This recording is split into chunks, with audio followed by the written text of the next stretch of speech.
Ok, muchachos, buenas tardes con todos. Espero que se encuentren bien. Vamos a comenzar con la clase de biología.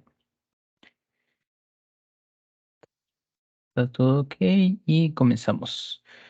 La clase de biología que nos concierne esta semana es la genética del sexo, mutaciones y bioética, que es una especie de continuación de la clase anterior, ¿no? Vamos a seguir hablando de genética.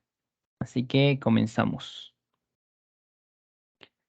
Ahora, ¿por qué le llaman ahora genética del sexo? Bueno, es que acá va a haber una variable. En la semana, los problemas de la semana anterior no tomábamos en cuenta si era hembra o macho, ¿no? A la hora de hablar de animales, acá sí que vamos a tener que tomarlos en cuenta. Y es que hay diferenciales. ¿A nivel de qué? Se va a encontrar la diferencia a nivel de los cromosomas. Ahí es donde vamos a encontrar la diferencia entre hembras y machos. Además de que nos vamos a centrar netamente en animales, ¿no? Ahora, ¿cuáles son las diferencias a niveles de cromosomas? Para tomarlo como ejemplo, y se entienda mejor, vamos a tener en cuenta a los seres humanos. Estos cuentan con cuántos cromosomas? Cuentan con 46 cromosomas, ¿no? 46 cromosomas. Estos podemos dividirlos en dos, en 44 cromosomas que son conocidos como cromosomas autosómicos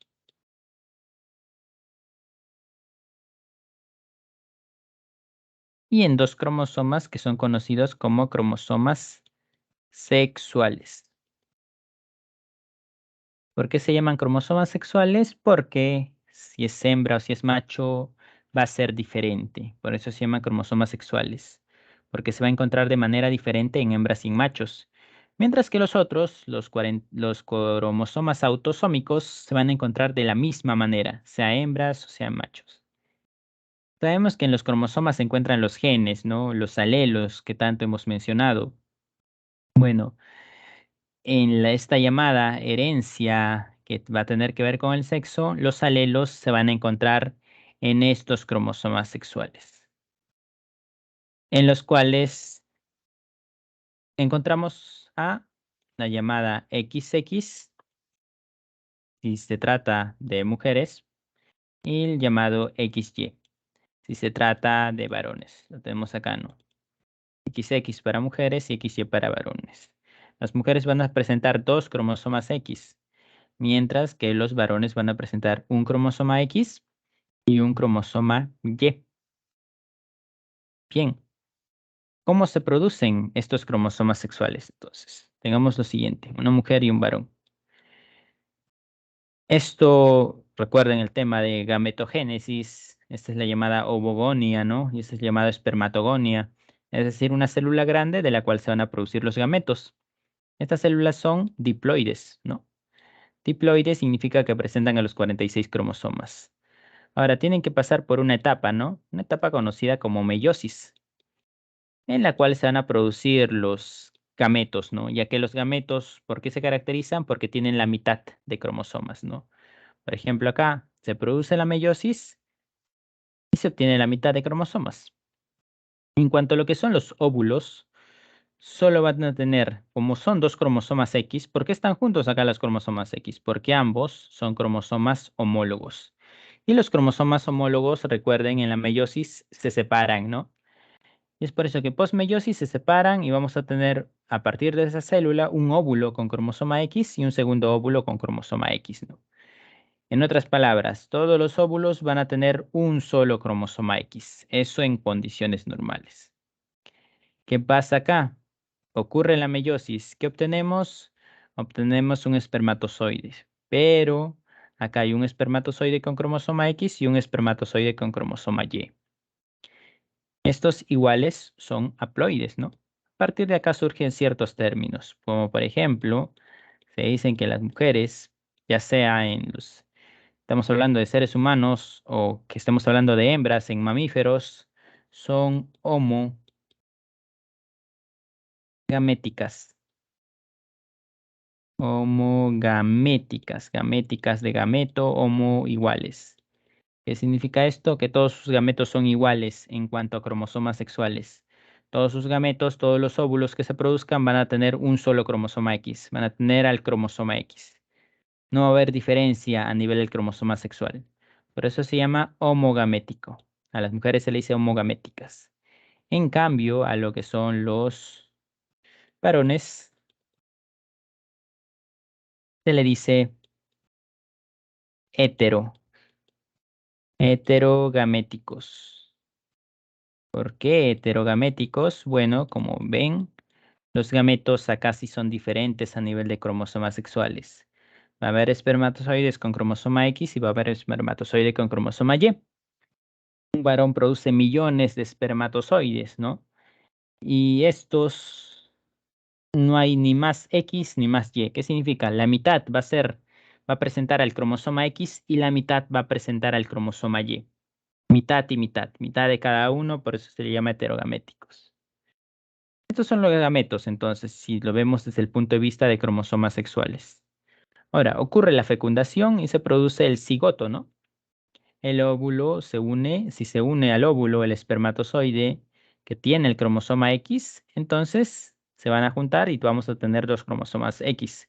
Este cigoto, ¿en qué se va a convertir posteriormente? A partir de ese cigoto se va a desarrollar una mujer. Y lo mismo si pasa lo contrario, ¿no? Al óvulo y llega el espermatozoide con cromosoma Y. Entonces, a partir de este cigoto se va a generar un varón. Bien, depende de esos cromosomas sexuales. Pero ¿quién exactamente es el determinante del sexo, sea masculino o femenino? Es este de acá, el cromosoma Y. El cromosoma Y es el determinante del sexo. Sí.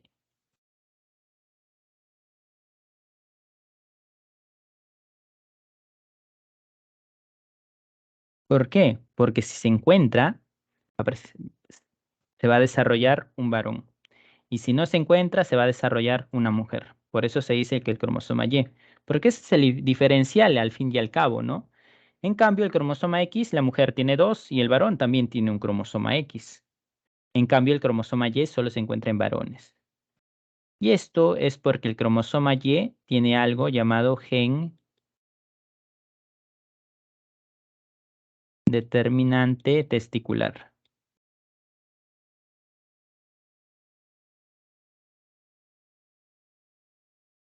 Gen determinante testicular.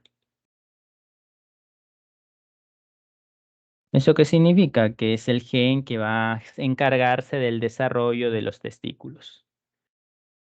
Si se encuentra, se genera un varón. Si no se encuentra, como acá, se va a generar una mujer. Es por eso, sobre todo, no por el cromosoma Y. ¿Por qué se hace tanto énfasis en esto? Y es que hay algunos síndromes en los cuales va a haber más de dos cromosomas sexuales y podrían llegarse a confundir, ¿no? Hay dos cromosomas X y un cromosoma Y. ¿Va a ser varón o mujer? Si hay un cromosoma Y, por más que haya no sé cuántos cromosomas X, va a ser varón. Si no está el cromosoma Y, va a ser mujer. Bien, el cromosoma Y es el determinante del sexo acá. Esto es lo que sucede en seres humanos, pero también sucede en todos los mamíferos. Se da de manera muy similar. Todos los mamíferos hembra van a ser XX, todos los mamíferos macho van a ser XY.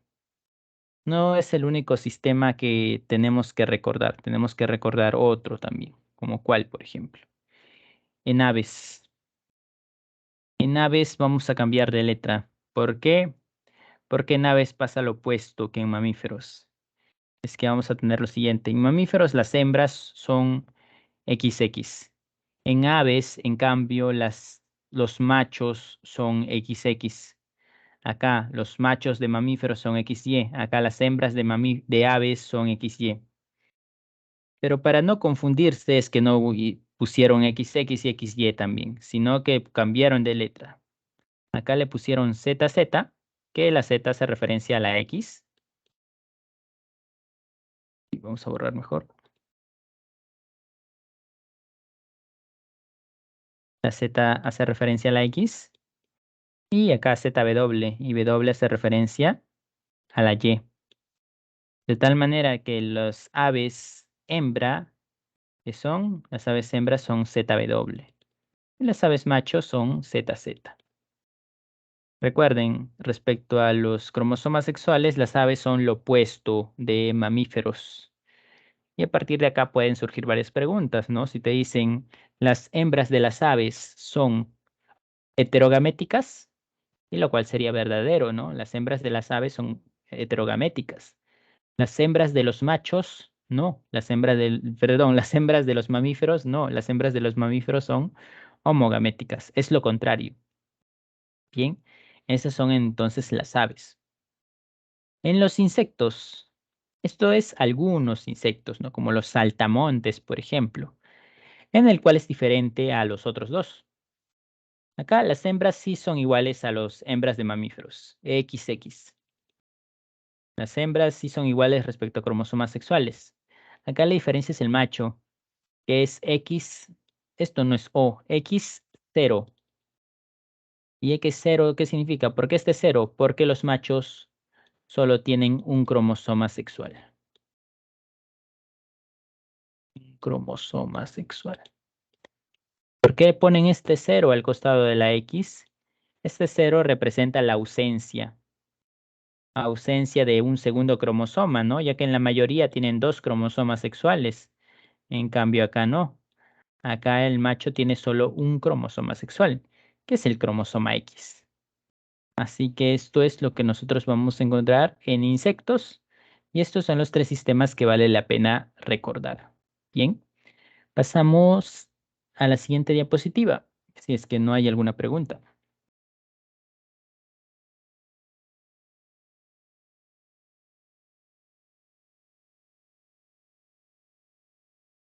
Ok, ¿de dónde salió el conocimiento de los cromosomas sexuales? Y eso llega gracias a los experimentos de un científico llamado Thomas Morgan. Yendo a la sección histórica entonces del tema. Habíamos hablado de Mendel, ¿no? Que había desarrollado su trabajo y en 1900 se volvió a relanzar su trabajo. Y por tanto se desarrollaron experimentos con lo que son las plantas para que haya cruces y así ver si se cumplían los patrones mendelianos, ¿no? Las leyes mendelianas con otras plantas que no sean guisantes. Y sí, se cumplían. Y después de plantas pasaron a animales para ver si se cumplía también. Thomas Morgan hizo ello, pasar a animales. ¿A qué tipo de animales? A un animal llamado mosca de la fruta. Mosca de la fruta.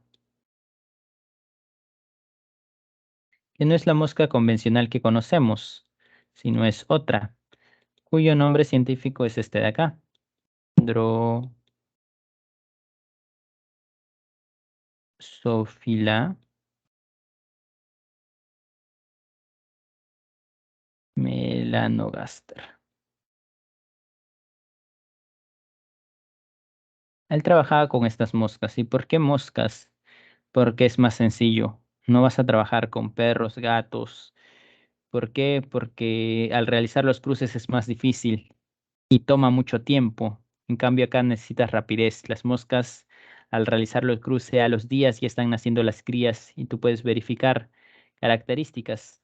Claro, no tanto a simple vista, no requieres un aparato especial, porque las moscas son pequeñas. Características como cuáles. Algo similar a Mendel, eligió características dicotómicas, que tengan dos variantes. Por ejemplo, color de ojos rojos y color de ojos blancos.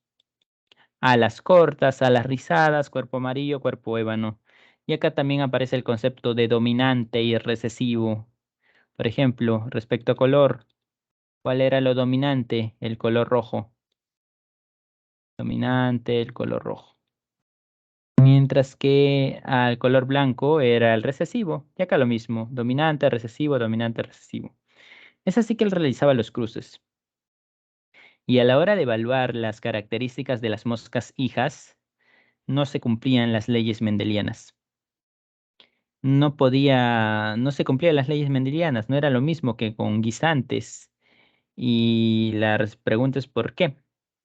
Luego de esto se estudiaba, lo que hizo Morgan también fue estudiar los cromosomas. Es que las moscas obviamente también tienen cromosomas.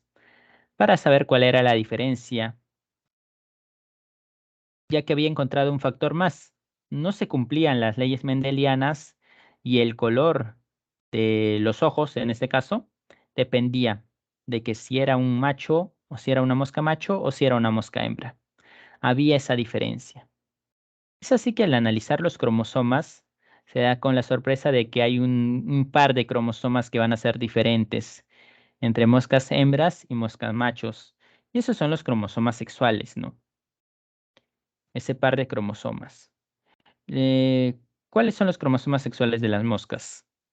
Acá, para nuestro beneficio, no es diferente que en mamíferos.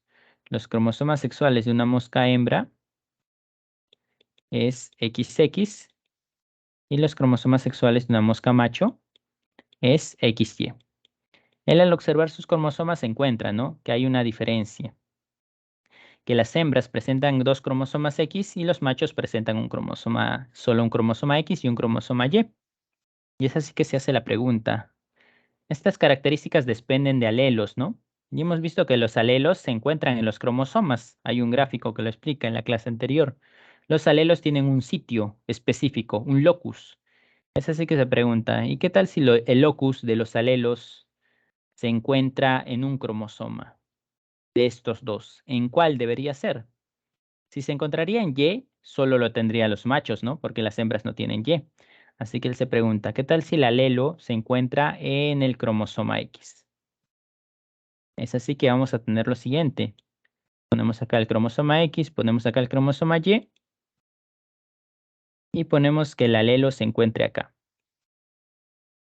en el cromosoma X. Eso va a hacer que la transmisión de caracteres sea diferente. Ahora vamos a decir por qué va a ser diferente la transmisión de caracteres. Uy. Porque en el caso de machos solo va a tener un alelo, solo va a haber uno, porque tiene un cromosoma X.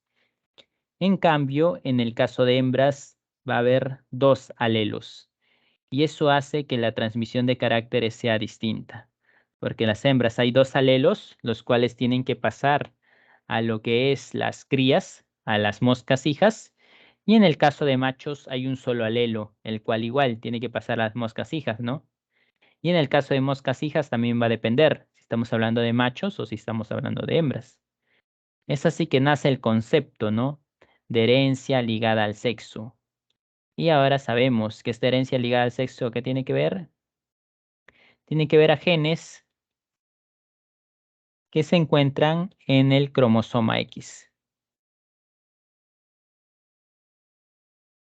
Cromosoma X. Genes del cromosoma X. Pero acá tenemos que hacer énfasis en algo. Genes diferenciales del cromosoma X o genes que se encuentran en la región diferencial. Y es que hay algo que tenemos que enfatizar. El cromosoma X y el cromosoma Y son cromosomas homólogos. Y los cromosomas homólogos tienen regiones similares. Eso significa que este alelo no se encuentra en el cromosoma Y, pero hay partes, vamos a poner otro color, hay partes que sí se van a encontrar en el cromosoma Y. Por ejemplo, esto de acá. Vamos a poner esto de acá, por ejemplo, que sí se encuentran en el cromosoma Y. Claro, acá vamos a poner con otro color.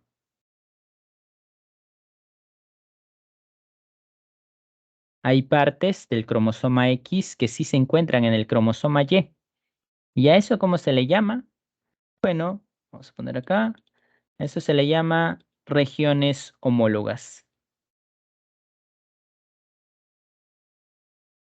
Y los genes que están en esas regiones homólogas entonces van a estar tanto en X como en Y. ¿Por qué es importante saber esto? Porque si hay un gen que se encuentra en las regiones homólogas, acá sí se van a cumplir las leyes de Mendel. Leyes de Mendel. Por lo tanto, no va a importar si es macho, si es hembra, si las crías son machos, si las crías son hembras, si es que los genes se encuentran en regiones homólogas. Acá no importa. ¿Por qué? Porque los machos tienen dos alelos, porque va a estar tanto en X como en Y, y las hembras obviamente también van a tener dos alelos. La cuestión en esta herencia ligada al sexo es cuando el gen se encuentra en una región diferencial. Región diferencial. ¿Qué significa región diferencial? Que es una región propia del cromosoma X. Esto no lo vas a encontrar en Y, solo lo va a tener el cromosoma X. Región diferencial, o que se le llama también no homóloga. Cuando se pasa esto, cuando está en una región diferencial o no homóloga, ahí no basta con las leyes de Mendel, es de un poco diferente. Bueno, vamos a poner acá. Vamos a cambiar el término.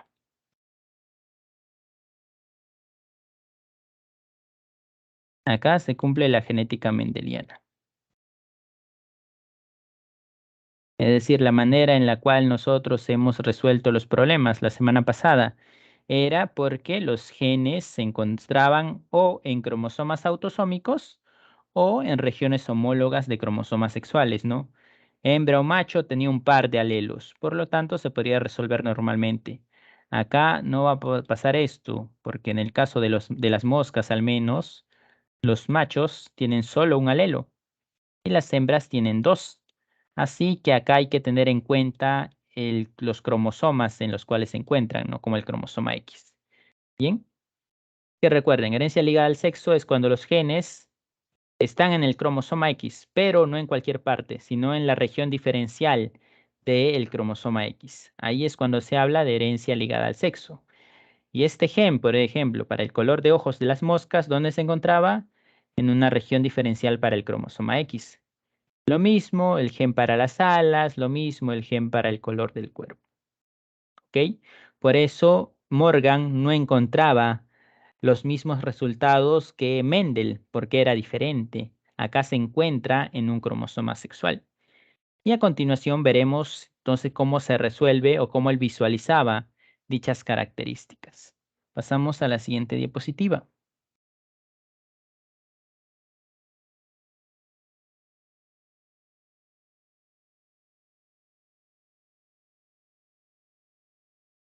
¿Cuáles fueron los experimentos de Morgan entonces, base a eso? Él realizaba cruces. Y tenemos lo siguiente, por ejemplo. Él cruza una mosca macho de ojos blancos. Si es una mosca macho de ojos blancos, por lo tanto tiene el alelo para ojos blancos, ¿no? Solo lo presenta el cromosoma X porque está en una región diferencial del cromosoma X. Solo este X, por eso lo vemos acá, esta R minúscula. Mosca de ojos blancos se cruza con mosca hembra de ojos rojos. Y acá, en el caso de las hembras, como tiene dos cromosomas X, dos alelos, tienen que hacerte énfasis en que si es homocigota o si es heterocigota, ¿no? En este caso, para el alelo de ojos rojos es homocigota, presenta a ambos alelos. Se realiza el cruce entonces y vamos a tener a las moscas hijas. Y bueno, acá el cruce es similar a lo que nosotros hemos realizado, ¿no? Vamos a ponerlo acá abajo. Acá.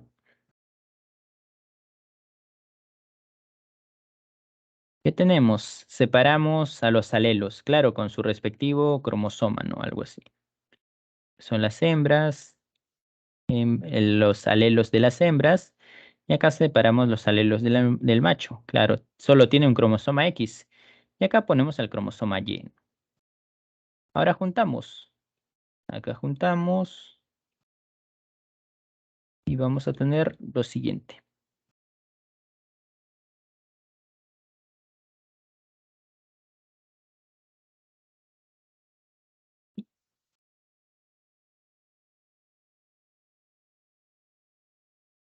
Tener que acá es XR, acá es y acá lo mismo.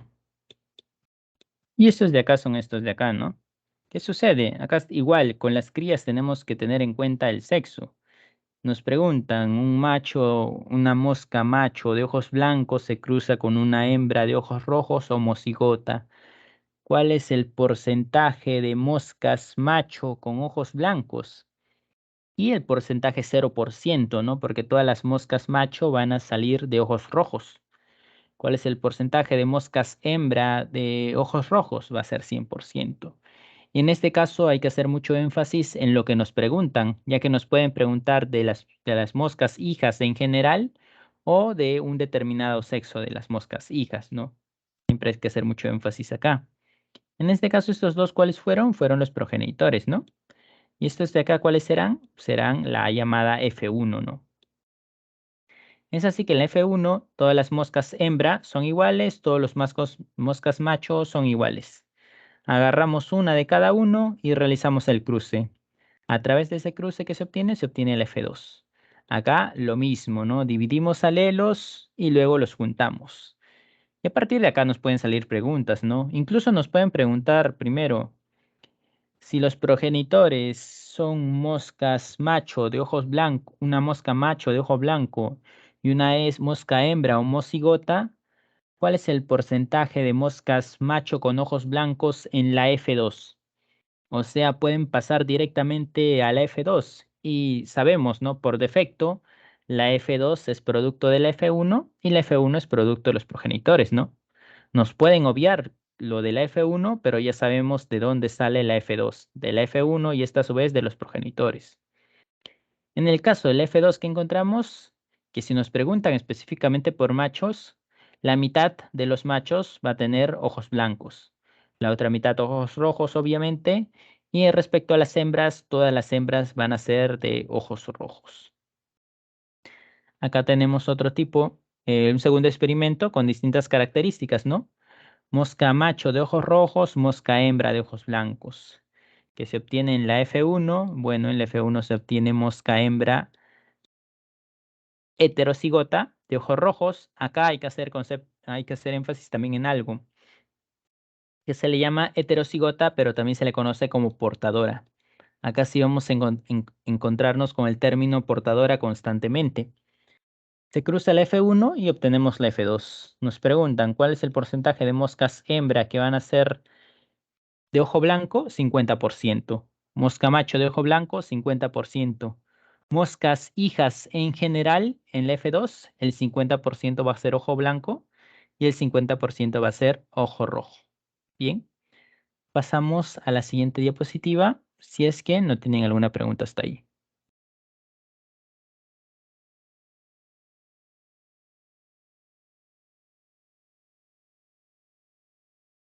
Bien, ahora hablaremos específicamente de cromosomas sexuales humanos. Esta es la imagen en microscopio de un cromosoma X y un cromosoma Y. Y como ven, el cromosoma X es mucho más grande que el cromosoma Y. Y esto no es que tenga una forma de Y específicamente, ¿no? Pero le pusieron Y para evitarse problemas y para asociarlo con una X, ¿no? Es la letra que sigue.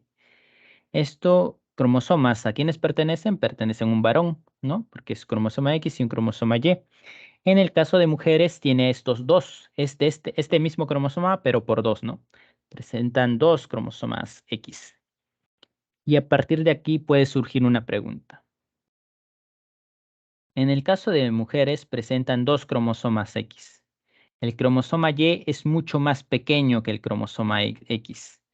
Eso significa que las mujeres tienen una carga genética mayor a la del varón, porque otro cromosoma X tendría esto de ADN adicional, ¿no? Porque el cromosoma X es bastante grande. El varón tiene un cromosoma Y, una cromosoma Y que es pequeño. Las mujeres tienen dos cromosomas X. Tienen ADN de más. Y sí, las mujeres tienen ADN de más por su segundo cromosoma X, pero eso se soluciona. ¿De qué manera? Hay algo llamado inactivación del cromosoma X. ¿Qué tenemos acá? Bueno, vamos a dibujar los cromosomas X, ¿no? Suponer que esto es un cromosoma X y este es un segundo cromosoma X.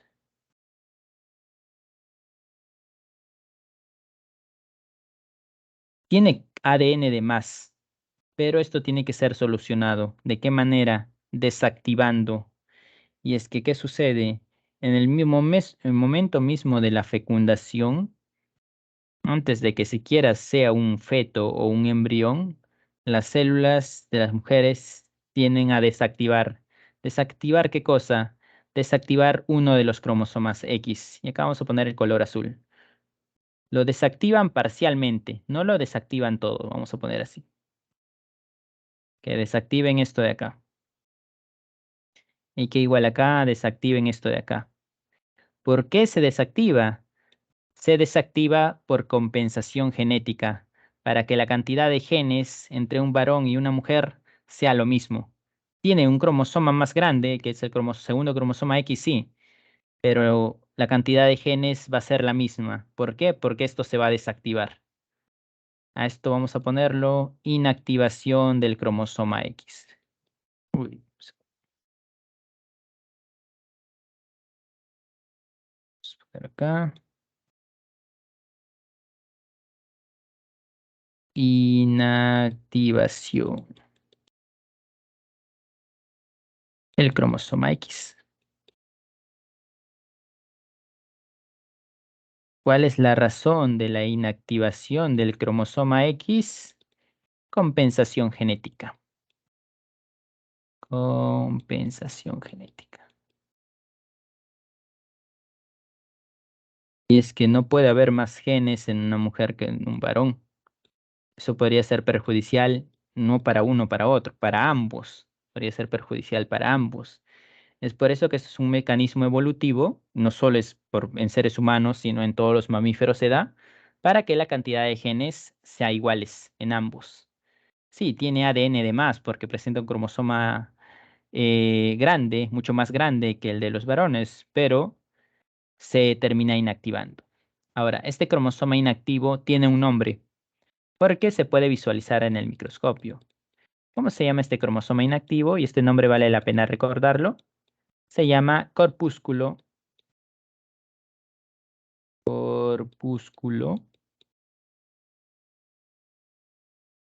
de Barr. De Barr. Corpúsculo de Barr. Así se llama este cromosoma inactivado. En el caso de varones, obviamente no se inactiva nada, ¿no? Cromosoma X tanto activo como cromosoma Y tanto activo. Ahora, ¿qué partes no se inactivan? No se inactivan las partes que son similares a las regiones homólogas del cromosoma Y, ¿no? Esas partes no se terminan inactivando. Por ejemplo, acá tenemos algo que es homólogo tanto entre X y como en Y. Bueno, acá también vamos a tener algo que es homólogo, X y Y. Esas regiones homólogas entre ambos cromosomas no se inactivan. Bien, esto es entonces vamos a encontrar en las mujeres el corpúsculo de Barr. Los varones no tienen corpúsculo de Barr, por si alguna vez les preguntan, ¿no? Ellos no es necesario inactivar nada. De por sí les faltan, hay falta todavía, ¿no? El cromosoma Y es bastante pequeño. Y esto vamos a volverlo a recordar cuando hablemos de los síndromes. Y es que hay personas con 3 cromosomas X, con un cromosoma X de menos, y ahí precisamente vamos a enfatizar en lo que es el corpúsculo de Barr nuevamente. Bien, estos son entonces los cromosomas sexuales humanos. En mujeres, un cromosoma X se inactiva. Ahora, respecto a los cromosomas, encontramos zonas, ¿no? Hay zonas entre los cromosomas sexuales, este es el Y y esto es el X, que van a ser similares. Esas zonas similares, ¿cómo se llaman? Se llaman homólogas, regiones homólogas. ¿Qué pasa si hay genes en estas regiones homólogas? Hay una primaria, por ejemplo, se encuentra en esta esquina y hay otra secundaria, se encuentra en esta esquina, ¿no? Son las partes rojas. En estas regiones homólogas, nosotros hablamos de una herencia parcialmente ligada al sexo.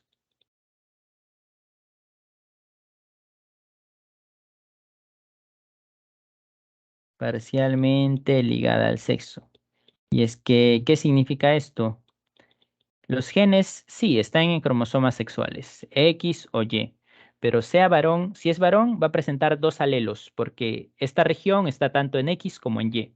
Si es mujer también va a presentar 2 alelos, porque esta región no va a ser inactivada. Por eso a este tipo de genes que se encuentran en esas regiones se le llama parcialmente ligada al sexo. Acá no importa los cromosomas en realidad, como hemos resuelto en la anterior, ¿no? Que sí importaba el cromosoma X. Acá podemos resolverlo, los problemas tranquilamente como lo hicimos la semana pasada, solo guiándonos de los alelos, no del cromosoma en el que se encuentra, parcialmente ligada al sexo. La parte que se llama herencia ligada al sexo, ¿dónde la encontramos? Cuando es propio del cromosoma X, ¿no? Acá hablamos de herencia ligada al sexo. Herencia ligada al sexo. Porque está en una región diferencial, que significa que son genes propios del cromosoma X. No vamos a encontrarlo en Y. Y así como el cromosoma X tiene sus propios genes, el cromosoma Y también tiene sus propios genes. Y cuando hablamos de genes propios del cromosoma Y, ¿de qué tipo de herencia estamos hablando? De una herencia conocida como restricta al sexo. Herencia restricta al sexo. ¿Y por qué se llama restricta? Porque esto se va a restringir solo a un tipo de sexo, que es el masculino. ¿Por qué? Porque las mujeres no tienen cromosoma Y. Los varones sí. Por lo tanto, este cromosoma, estos genes que se van a heredar, solo van a ser a través de generaciones de varón a varón, es decir, del padre al hijo. En las mujeres no tienen nada que ver con la herencia restricta al sexo. En cambio, los varones sí. Y acá esto se hereda completamente, ¿no? Acá no es que a veces sí, a veces no, no, siempre se van a heredar. Porque el cromosoma Y que los varones tienen es derivado del cromosoma Y del padre. Y el cromosoma Y del padre es derivado del cromosoma Y del abuelo y de esa manera, ¿no? Se hereda siempre el cromosoma Y. Bien, hasta aquí, ¿alguna pregunta?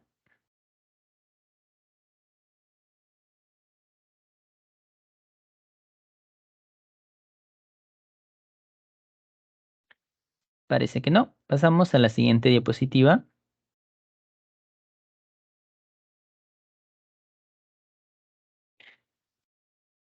Bien, vamos a empezar a hablar ya de los ejemplos en seres humanos, ¿no? De herencia ligada al sexo. Vamos a tener dos principales, la hemofilia y el daltonismo. Ok, respecto a lo que es la hemofilia, entonces, ¿qué vamos a encontrar nosotros? Que la hemofilia es una enfermedad en la cual la sangre no coagula y la persona tiende a las hemorragias. Primero veamos qué ocurre en una persona normal. En una persona normal, nosotros vamos a ver que, un momento,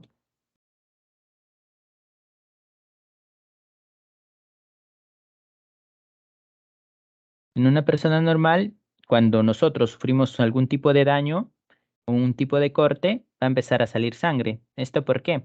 Bueno, esto porque un vaso sanguíneo va a resultar ser dañado. Y el vaso sanguíneo es por donde circula la sangre y por lo tanto va a empezar a salir sangre a través de ahí. No es que nuestro cuerpo no haga nada, sino que después de la salida de la sangre, nuestras plaquetas se van a dar cuenta dónde se encuentra el daño del vaso sanguíneo. Y luego de verificar el daño del vaso sanguíneo, es ahí donde se van a unir esas plaquetas y conforman el llamado coágulo. Bien, van a conformar el llamado coágulo las plaquetas. Luego de eso, el coágulo se forma y la sangre deja de salir. Se evita la hemorragia como tal. Eso pasa en una persona normal. Ahora, ¿qué pasa en una persona con hemofilia? Que una vez se produce lo que es el coágulo como tal, vamos a ponerlo acá, una vez se termina produciendo el coágulo, es que hay una proteína que va a faltar. Una persona con hemofilia no produce una proteína. ¿Y eso qué genera? Que no se forme algo importante conocido como fibrina. Acá se produce la fibrina y la fibrina es necesaria para generar una especie de tapón, ¿no? Que con la ayuda de las plaquetas va a conformar el coágulo. Para el coágulo se requiere fibrina y plaquetas. Una persona con hemofilia no produce fibrina, por lo tanto, no se va a desarrollar el coágulo. y la sangre no va a dejar de salir. La hemorragia no se va a detener y puede llegar a ser mortal.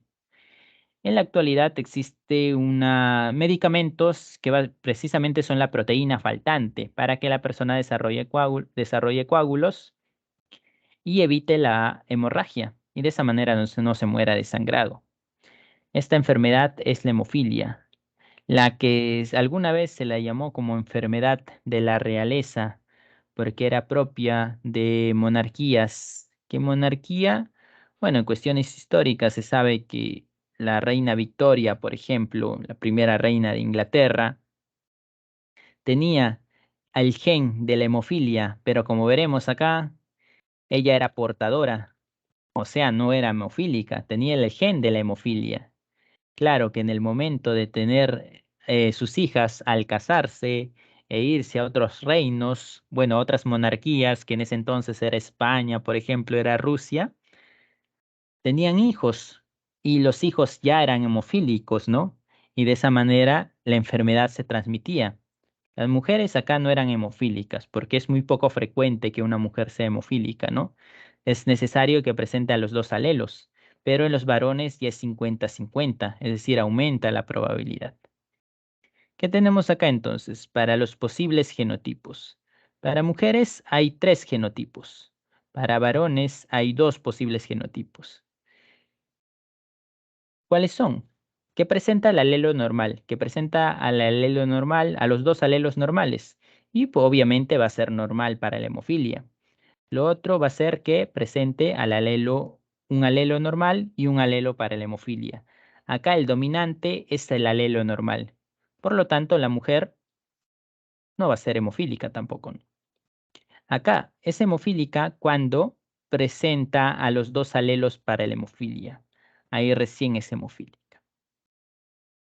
Ahora, respecto a lo que son varones, presenta coagulación normal si presenta el alelo normal y es hemofílico si presenta lo que es la hemofilia como tal. Bien, y presenta el alelo de la hemofilia. Acá te dicen, la hemofilia es un carácter ginándrico. ¿Ginándrico por qué? Porque, bueno, se encuentra en el cromosoma X, ¿no? El cromosoma X. Por eso se llama ginándrico. Y el cromosoma X proviene de la madre. Está determinado por un gen recesivo que se localiza en el cromosoma X frente a un alelo de coagulación normal. A partir de aquí surgen varias preguntas también posibles que te pueden realizar. Te dicen, por ejemplo, un varón normal para la hemofilia, o sea, algo así, se casa con una mujer que no es hemofílica. Y en el caso de las mujeres, si son normales para la hemofilia, hay 2 posibilidades, ¿no? Que sea homocigoto o que sea heterocigoto. Te pueden decir simplemente una mujer que no es hemofílica, homocigota, y ya uno sabe el genotipo, ¿no? Pero una mujer que no es hemofílica, heterocigota, y ya sabe el fenotipo. Acá se usa bastante el término portadora más que heterocigota, y es que se trata de una enfermedad o una afección, ¿no? Además de que la única portadora es la mujer. El varón no puede ser portador. El varón no se le dice portador porque o lo presenta o no lo presenta. En cambio, la mujer sí puede portarlo. O también te podrían decir, un hombre que no es hemofílico se casa con una mujer que no es hemofílica, pero tuvo un padre hemofílico. Y ahí es donde infieres, podías realizar los posibles cruces, pero si esto es así, si tuvo un padre hemofílico, entonces la mujer sí o sí es portadora. Si te dicen que no es hemofílica, entonces es portadora. ¿Por qué portadora? Porque un cromosoma tuvo que derivarle de la madre y un cromosoma X tuvo que derivarle del padre. El padre siempre hereda el cromosoma X a la hija. Por lo tanto, ese cromosoma X que tuvo el alelo de la hemofilia debió ser heredado a la hija. Y te dicen, a través de ese cruce, entonces, ¿cuál es la probabilidad de que tengan un hijo varón hemofílico? Y bueno, nosotros realizamos los cruces. Es de manera similar a lo que se ha visto ya en las moscas. Tenemos esto de acá. Primero las mujeres. Tendríamos acá, por ejemplo, que las mujeres, ninguna sería hemofílica. La mitad de mujeres va a ser homocigotas y la otra mitad portadora. Y ahora, respecto a los varones que tenemos. Respecto a los varones, tenemos que la mitad de varones va a ser normal y la otra mitad va a ser hemofílico. Te preguntan netamente por los varones, el 50% va a ser hemofílico. Ahora, si te preguntan por la cantidad de hijos en total, sería uno de 4, ¿no? Por lo tanto, el 25% sería hemofílico. Así que hay que tener mucho énfasis en la pregunta que nos realiza. Bien, pasamos a la siguiente diapositiva.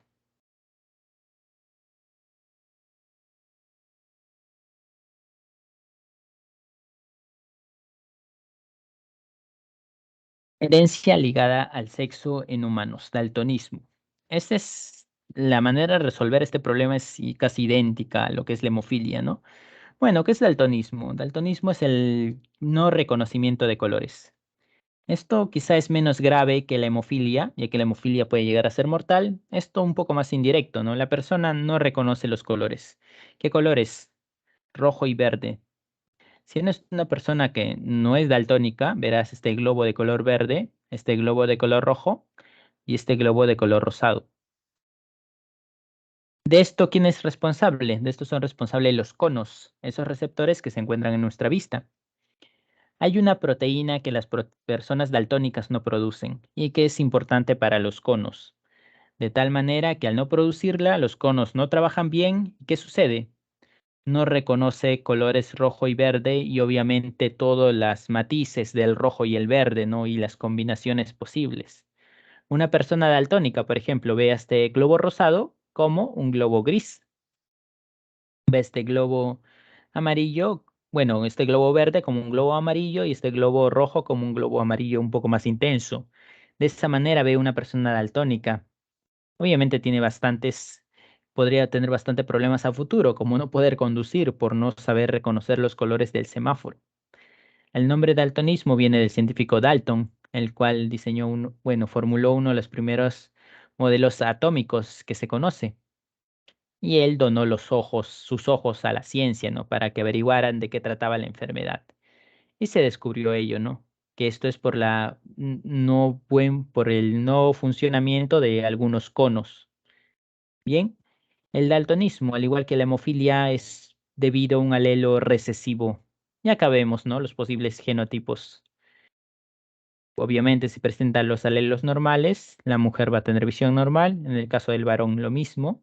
Presenta el alelo daltónico, el varón va a ser daltónico. Y en el caso de mujer depende, ¿no? Si presenta un alelo daltónico, como es recesivo, igual va a tener visión normal. Si presenta los dos alelos dominantes, alelos daltónicos, ahí sí la mujer termina siendo daltónica. A partir de esto, por ejemplo, te pueden preguntar, ¿qué sucede si un varón daltónico, vamos acá, se casa con una mujer sana para el daltonismo, pero que tuvo un padre daltónico? Y acá lo mismo, ¿no? Si te dicen eso, significa que la mujer es portadora. Y realizamos los cruces y nos preguntan, ¿cuál es el porcentaje de hijos que va a ser daltónico? Primero ponemos las mujeres, pero así,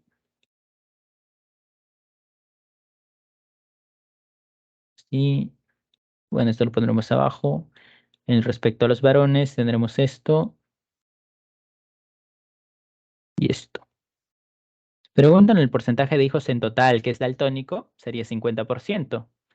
¿Por qué? Acá tenemos un daltónico y acá tenemos otro daltónico, ¿no? 2 de 4, 50%. Hijos varones igual 50%. Hijas mujeres igual 50%. ¿Bien?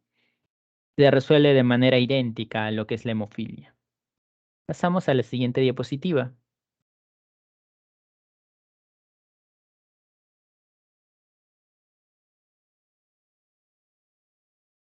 Ok, acá tenemos lo que son los posibles cruces, ¿no? En daltonismo. Recuerden que si es en hemofilia es exactamente igual, solo le cambiamos de letra, ¿no? Si ambos progenitores son daltónicos, o sea, este va a tener el alelo para el daltonismo, estos los dos, entonces todos los hijos son daltónicos. Obviamente, todos los cromosomas X van a tener el alelo del daltonismo. Por lo tanto, todos los hijos, sean varones o mujeres, van a ser daltónicos. Si la madre es daltónica y el padre normal, todos los hijos varones son daltónicos. Igual, realizamos nuestra combinación. Acá es el alelo normal, ¿no? Que no lo ponen. Vamos a ponerlos nosotros. La D mayúscula. Y tenemos que el 50% va a ser daltónico, ¿no? Pero los 50% del total respecto a los hijos varones, todos son daltónicos. Las mujeres, ninguna es daltónica. Depende de qué nos pregunten. La madre es portadora y el padre daltónico. Y acá tenemos la mitad de mujeres daltónico, la mitad de varones daltónico. La madre es portadora y el padre normal. Acá, ¿quién va a ser perjudicado? Van a ser los hijos varones, ¿no? La mitad de hijos varones va a ser daltónico. Y esto representaría el 25% de la cantidad de hijos en total, ¿no? Bien, pasamos a la siguiente diapositiva.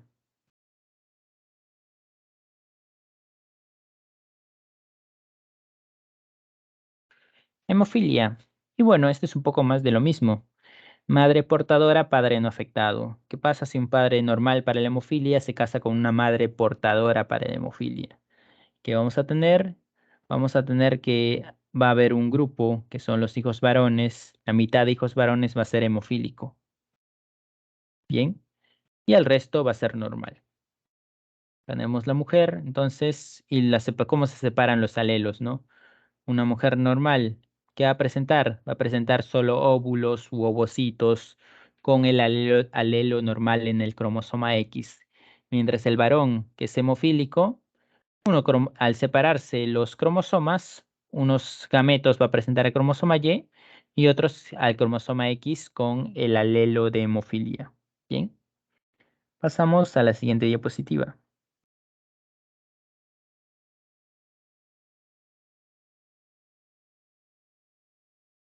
Ok, pasamos entonces ahora de la herencia ligada al sexo a la herencia restricta al sexo.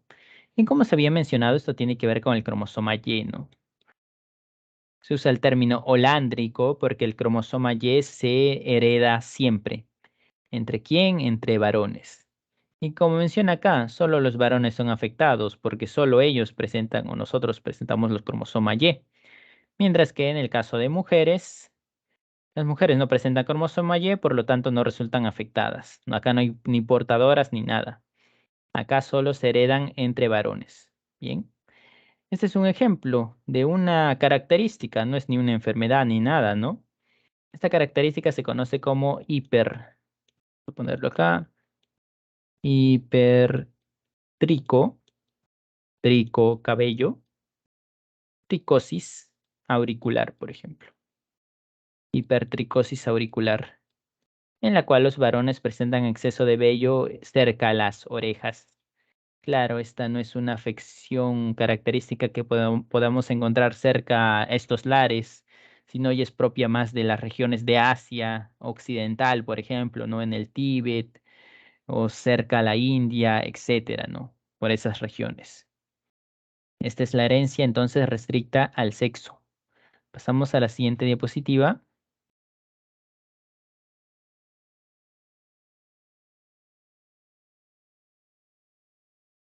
Y por último, en temas de herencia, hablaremos de la herencia influenciada por el sexo.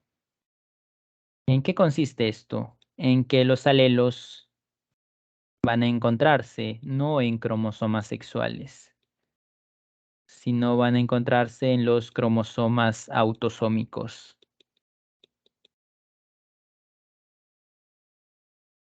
Eso significa que se resuelve igual que los ejercicios de la semana pasada, pero acá sí tenemos que tener énfasis igual en el sexo, porque va a depender.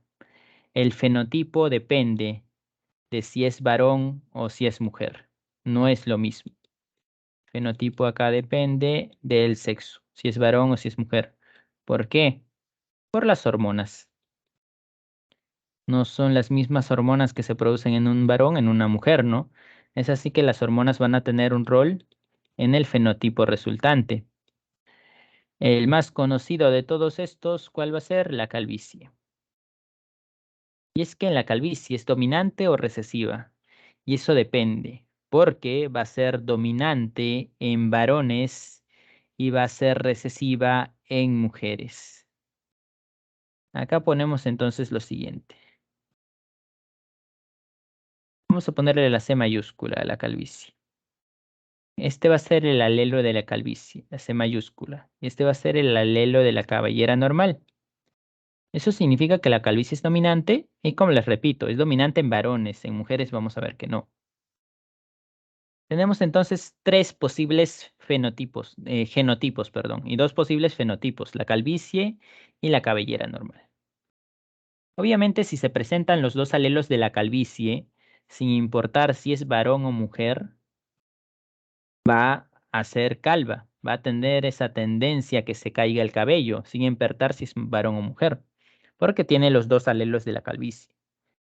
Si tiene los dos alelos de la cabellera normal, obviamente va a tener cabellera normal, sin importar si es varón o mujer. Acá es donde se marca la diferencia. Y es que si es heterocigoto y se trata de una mujer, ¿quién va a prevalecer? Prevalece el alelo de la cabellera normal. La calvicie es recesiva para las mujeres. En el caso de varones, si son heterocigotos, la calvicie es dominante para varones, por lo tanto los varones van a ser calvos si son heterocigotos. Y es por ello que hay un mayor predominio de hombres que tienden a tener calvicie que mujeres con calvicie, porque para los varones es dominante y para las mujeres es recesivo. Pongamos un ejemplo de pregunta a partir de esto. Una mujer normal,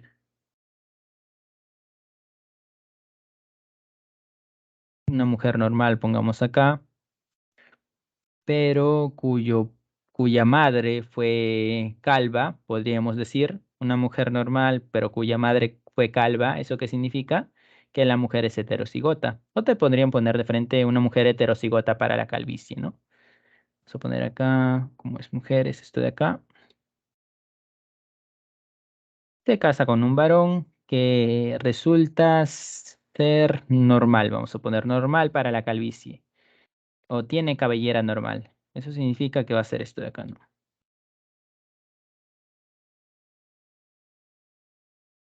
Ya.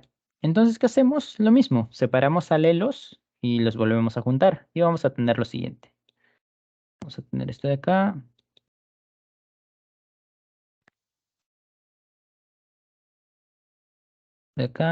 y esto de acá. Y nos pueden preguntar lo siguiente. Una mujer normal, perdón, una mujer con cabellera normal que tuvo una madre calva y se casa con un varón con cabellera normal, ¿cuál sería el porcentaje o la probabilidad de tener hijos varones calvos? Si te hablan de varones, en varones, ¿estos qué serían?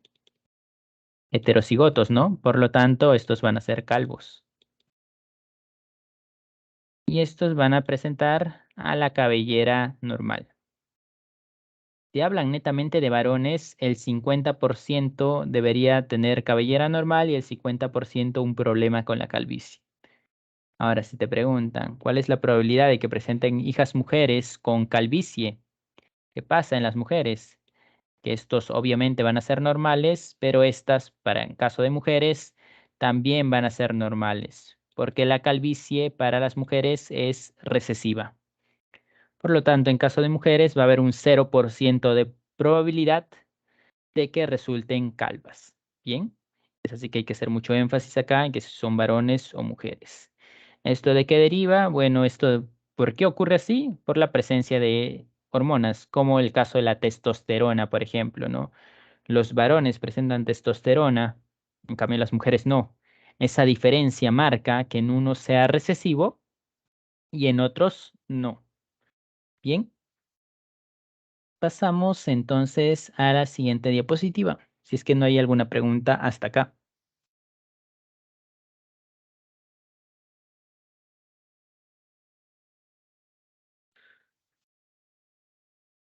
Bien, con esta parte hemos culminado el tema de la herencia y los problemas posibles que nos podrían dejar. Ahora pasaremos al tema de mutaciones y síndromes.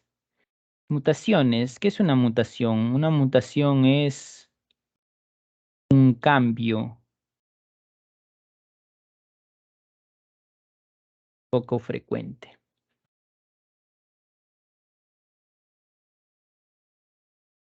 Y hay dos tipos: mutaciones génicas, conocidas también como mutaciones puntuales.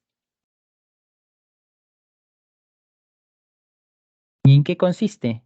Consiste en un cambio a nivel de nucleótidos. Nucleótidos, y esto obviamente es en el ADN, ¿no? Es que, ¿qué sucede? Recuerden que cuando hemos llevado la clase de mitosis, les mencioné que el ADN siempre debe replicarse, ¿no? Para que se tengan las mismas cantidades de ADN y la célula, al dividirse, el ADN sea lo mismo en ambas células. Ahora, no es la misma cantidad, sino que el mismo tipo de ADN. ¿Qué significa? Que tenga los mismos nucleótidos. Ambos moléculas de ADN deben tener los mismos tipos de nucleótidos, ya que eso es clave. Tenemos esto lo siguiente, entonces. Tenemos una secuencia de ADN en la cual se tiene una serie de nucleótidos. Acá está la timina, por ejemplo. Y luego, al momento de replicarse, se va a obtener esto: una secuencia de ADN con esta serie de nucleótidos. Pero vemos acá, ha existido un cambio. La timina ha sido reemplazada por la guanina. ¿Por qué? Porque siempre hay errores. No es perfecto el funcionamiento de la célula. Siempre va a haber tendencia a errores. ¿Esto va a ser perjudicial? Puede que sí, puede que no. Puede que ese cambio de nucleótido no genere absolutamente nada, porque se desarrolló en una zona que no era muy importante. Pero por otro lado, puede que se desarrolle en una zona que sí es muy importante y ahí sí resulta perjudicial. Como por ejemplo, si se desarrollan una serie de mutaciones, provoca una enfermedad denominada cáncer, en la cual la célula deja de funcionar correctamente. Esa es y es como una especie de azar. Puede no ocasionar nada o puede ocasionar problemas muy serios. Estas mutaciones se desarrollan de manera azarosa, pero también pueden ser potenciadas por algunos factores, ¿no? Como por ejemplo, la luz ultravioleta. Por eso que nos dicen que exponernos mucho al sol constantemente aumenta la probabilidad de que se genere cáncer a la piel, porque nuestras células epiteliales están expuestas a la luz solar, luz ultravioleta, mutaciones puntuales y se desarrolla cáncer de piel. Lo mismo con drogas, lo mismo con tabaco, propician y aumentan la probabilidad de mutaciones y por lo tanto la probabilidad de desarrollar cáncer. Estas son las mutaciones génicas o puntuales. Mutaciones cromosómicas. Obviamente tienen que ver con cromosomas y es un cambio a nivel de cromosomas. Nosotros tenemos 46 cromosomas, ¿no? Los seres humanos, pero no todas las personas presentan eso. Hay algunas en muy poca frecuencia que llegan a presentar un cambio a nivel de cromosomas, a nivel del número de cromosomas, y eso se conoce como aneuploidía. Aneuploidía. Y hay de dos tipos: la llamada trisomía y la llamada monosomía.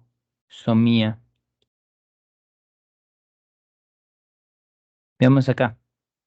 Este tipo de gráfico se conoce como cariograma.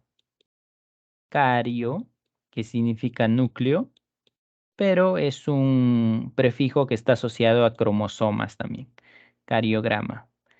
Y es que a la hora de que nos observen nuestros cromosomas de nuestras células, estos cromosomas están todos desordenados, ¿no? Entonces, ¿qué hace el genetista encargado de realizarnos un diagnóstico? Los ordena los cromosomas y los ordena de esta manera, ¿no? los empieza a ordenar de mayor a menor y acá vemos que todos están agrupados en pares. Por ejemplo, el par de cromosomas 1, el par de cromosomas 2, así, etcétera, ¿no? Hasta el final colocar los cromosomas sexuales. Y recuerden que están asociados en pares porque cada uno es un par de cromosomas homólogos, ¿no? Tenemos en total 23 pares. Ese ordenamiento, que lo visualicemos así, se llama cariograma. Otro concepto es el llamado cariotipo. Cariotipo. ¿Y qué es el cariotipo? El cariotipo es un código. Por ejemplo, acá. ¿Cuál es el cariotipo de un varón normal sin mutaciones cromosómicas? Va a ser el siguiente. Le ponen un 46, que representa el número de cromosomas, le ponen una coma y le ponen XY. ¿Por qué? Porque representa los cromosomas sexuales. Y en el caso, este es el caso de un varón normal. Esto ya no le ponen, yo le pongo para que se entienda. En el caso de una mujer, ¿qué tenemos? Bueno, en el caso de una mujer normal, sin mutaciones cromosómicas, va a tener 46, que representa igual al número de cromosomas, coma XX. Ese es el cariotipo, un código. En este caso específico de cariograma, ¿cuál sería el cariotipo? Acá nosotros contamos a los cromosomas, están agrupados en pares, pero vemos acá esto. Primero X lleno, significa que se trata de un varón. Pero acá vemos lo siguiente. Acá no hay 2 cromosomas, acá hay 3. Significa que el total de cromosomas va a ser 47. Y sí, hay personas con 47 cromosomas, pero no van a ser totalmente normales. 47, XY. Y le agregamos lo siguiente, coma más 21. ¿Por qué más 21? Porque acá los cromosomas los asociamos en grupos. ¿Y cuál es el cromosoma de más que que está existiendo? El cromosoma 21. Y por eso le ponemos más, porque hay uno de más, 21. Esto se conoce como trisomía. La trisomía es cuando hay un cromosoma de más. Y es que acá todos están ordenados en pares, ¿no? Uy, ¿cómo que qué?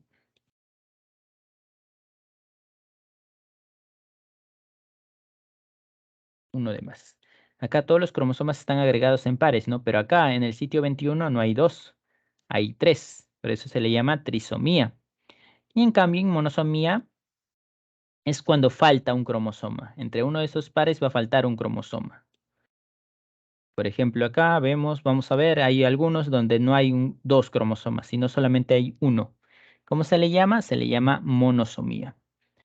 Esto de acá es un ejemplo de trisomía, donde hay un cromosoma 21 de más.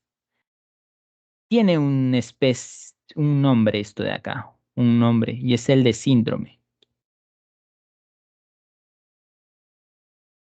No se le considera enfermedad porque el estado de esta persona no va a cambiar a lo largo de toda su vida, ¿no? Se va a mantener siempre con 47 cromosomas. Y este es el síndrome más conocido de todos, el famoso síndrome de Down. El famoso síndrome de Down, en el cual las personas tienen 3 cromosomas 21. Solo existe con el cromosoma 21 y no hay con varios. Hay con el cromosoma 8, con el cromosoma 12, con el cromosoma 18, etcétera, etcétera. Son muy poco frecuentes. El más frecuente de todos, es el síndrome de Down. Aproximadamente se calcula 0.15% de la población. Y es el más, también el de mayor porcentaje y también el menos perjudicial entre todos los síndromes. Y es que si buscan síndrome de Edward, síndrome de Patau y sus consecuencias, verán que las personas con esos síndromes no llegan, por ejemplo, en el síndrome de Patau, dura apenas unos minutos el bebé, si es que llegan a ser. Y es que el hecho de que tenga un cromosoma de más no es beneficioso, es perjudicial. Nosotros tenemos nuestros genes lo suficiente. Si nos ponen más, nos va a perjudicar. Si nos quitan, obviamente nos va a perjudicar más todavía. Es por eso que existen síndromes con distintos cromosomas, pero la mayoría de ellos acaba en abortos espontáneos. O sea, el bebé ni siquiera llega a nacer, porque es tan importante los genes que se ha perdido o que le estás agregando de más que todo el organismo empieza a fallar. Acá más o menos el de síndrome de Down se salva y hay una razón de la cual se salve. Es porque no le estás quitando nada. Le estás agregando, sí, un cromosoma de más, pero este es de los cromosomas más pequeños que hay, el cromosoma 21. Es decir, la cantidad de genes de más que tiene son muy pocos. A diferencia, por ejemplo, si comparamos con un cromosoma 1 de más, ¿no? Esto no sería viable si una persona tiene un cromosoma tan grande de más. La persona con un síndrome de Down se salva por ello, porque la cantidad de genes es menor. Claro está, a pesar de ello hay marcadas diferencias, ¿no? Podemos reconocer a una persona con síndrome de Down simplemente viéndola de lejos. La principal diferencia se encuentra en los párpados. Los párpados están un poco caídos. La otra diferencia es a través de la palma de la mano. Nosotros tenemos una especie de M en nuestra mano. En cambio, las personas con síndrome de Down tienen líneas paralelas, lo que implica la famosa palma simiana, la palma similar a lo de los primates, como los simios, como los chimpancés, perdón. Esas son una de las características. El retraso mental, que es ligero, no es drástico, suele ser ligero el retraso mental. Claro, hay distintos grados, ¿no? Además de que una persona con síndrome de Down más o menos puede tener una vida casi normal.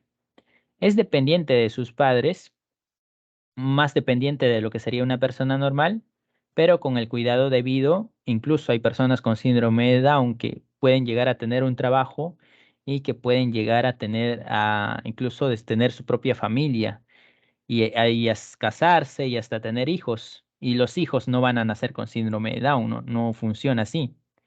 Tiene hijos completamente normales y se han visto casos de ellos, ¿no? Es uno de los síndromes en los que los perjuicios, y sí, lo hay, porque si no se tiene la economía suficiente, es ahí sí donde termina siendo muy perjudicial, ¿no? Pero si más o menos se tiene algo, es donde una persona con síndrome de Down puede llevar a tener una vida casi normal.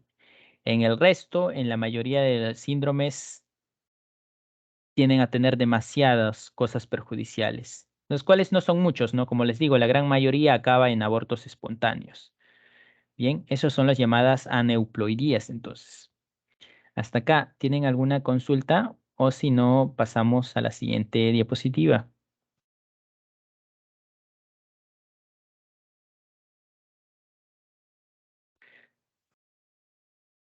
Ok, parece que no. Pasamos a la siguiente. Estos son los cariotipos de personas sin mutaciones cromosómicas. Acá, como ven, los cromosomas todos ordenados. Cariotipo de una mujer. En cualquiera de las mujeres, si les hacen un cariograma, observarán a los dos cromosomas X. Y en el caso de los varones, observarán cromosoma X y un cromosoma Y. Es así como se observa en el microscopio. Pasamos a la siguiente diapositiva.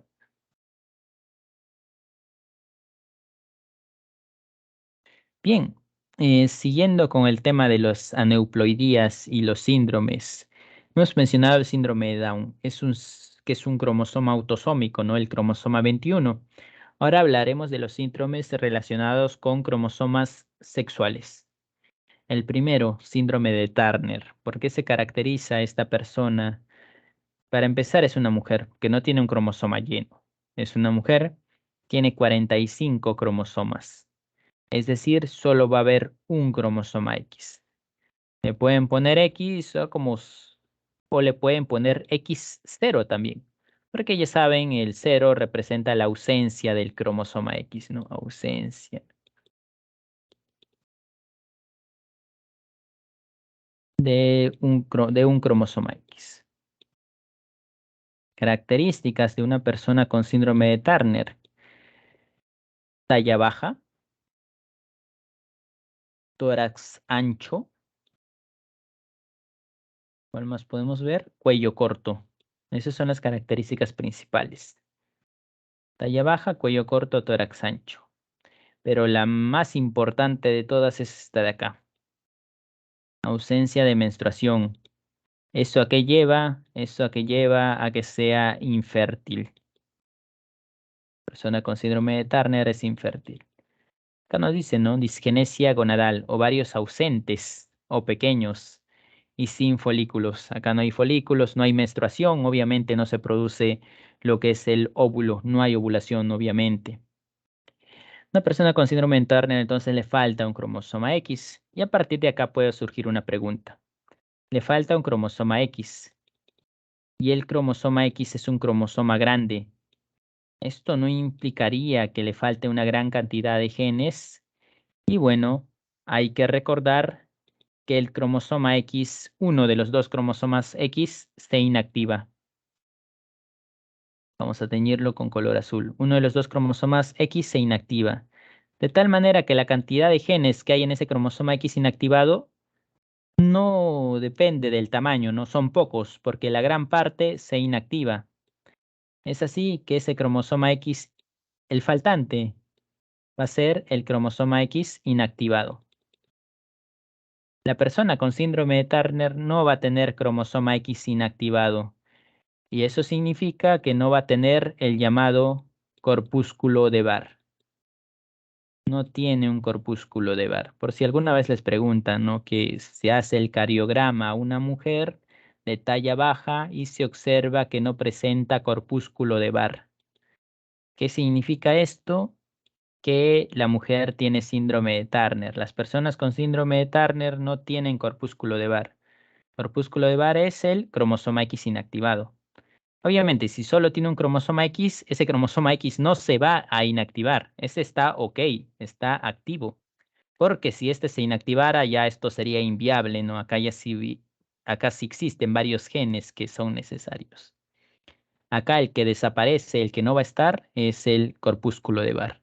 Acá no se inactiva nada. En la persona con síndrome de Turner no se va a inactivar nada. Bien, pasamos a la siguiente diapositiva.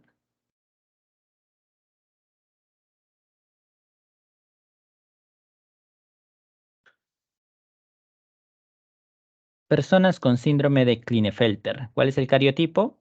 Acá hay uno de más. Esta es una trisomía. 47 cromosomas. ¿Cuáles? Va a presentar dos cromosomas X y un cromosoma Y. Esa es la características de una persona con síndrome de Klinefelter. Para empezar, tiene un cromosoma Y, así que es un varón. Por más que tenga dos cromosomas X, un cromosoma Y implica que es un varón. Es por eso que desarrolla testículos, pero estos testículos van a estar atrofiados. Atrofiados. ¿Eso qué significa? Que va a ser infértil.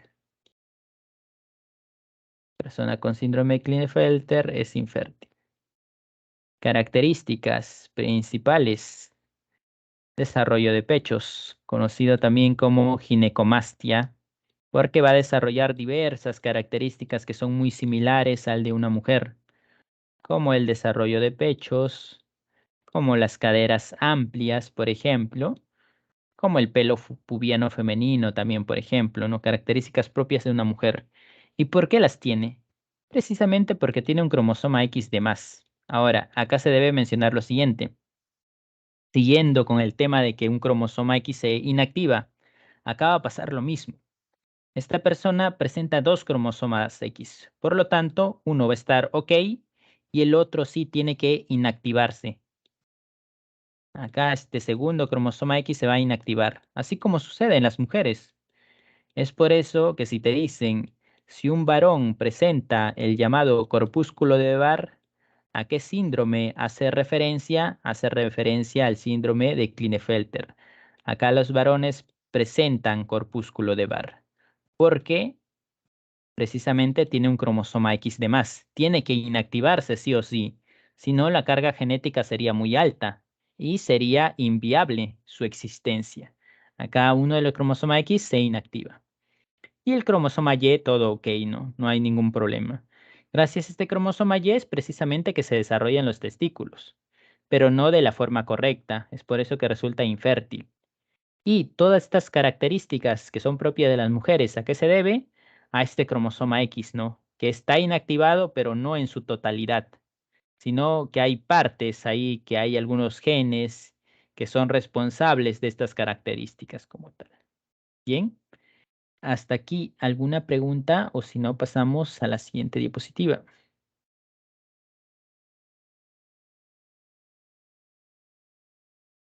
Ok, parece que no, pasamos a la siguiente. Pero antes de eso se debe mencionar, es importante mencionar lo siguiente. ¿Cómo es que surgen estas trisomías? ¿Cómo es que se llegan a dar? Son muy poco frecuentes, pero ¿cómo es posible que surjan, que nazcan personas con una cantidad de cromosomas distinta? Y eso se debe a errores que pueden llegar a surgir en la meiosis. Meiosis.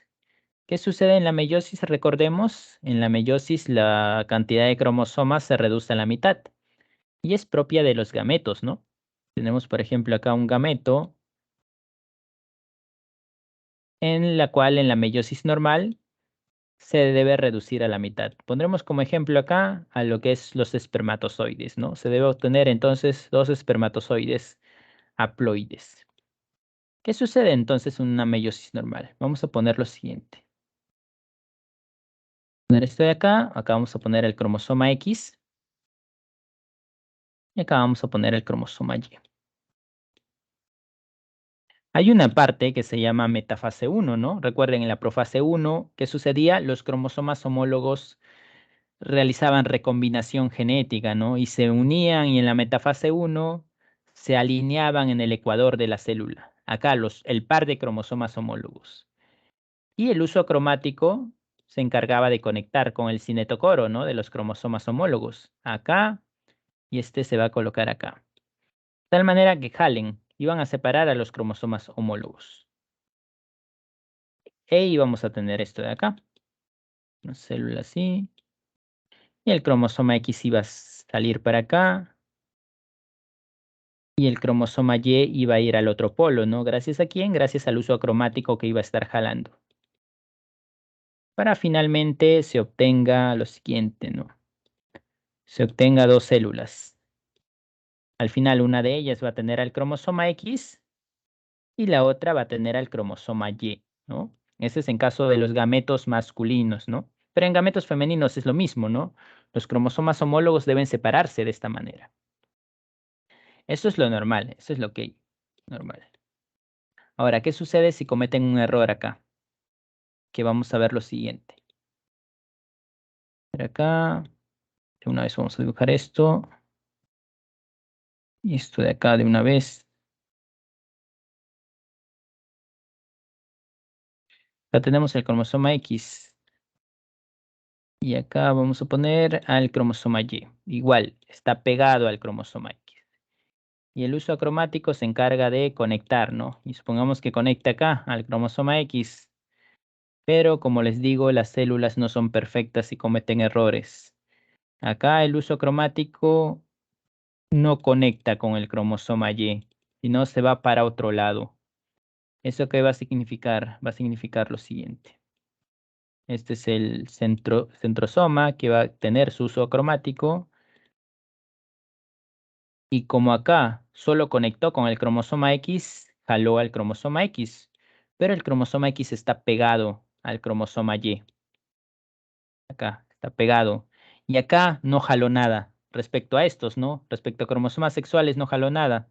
Es decir, que acá hay un vacío.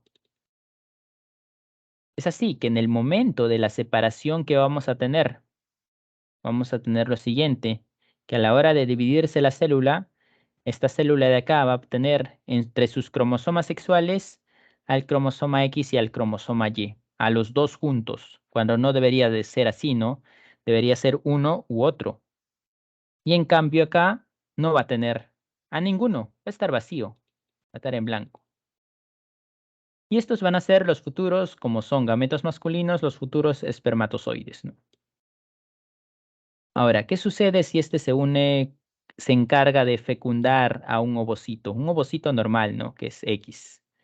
O este de acá también puede fecundar a un ovocito X. En este caso, si ocurre la fecundación, si este espermatozoide se encarga de la fecundación, ¿qué vamos a tener? Que se va a generar un cigoto con los cromosomas sexuales XXY. ¿Qué es esto de acá? Esto representa que la persona que va a nacer va a tener el llamado síndrome de Klinefelter, ¿no?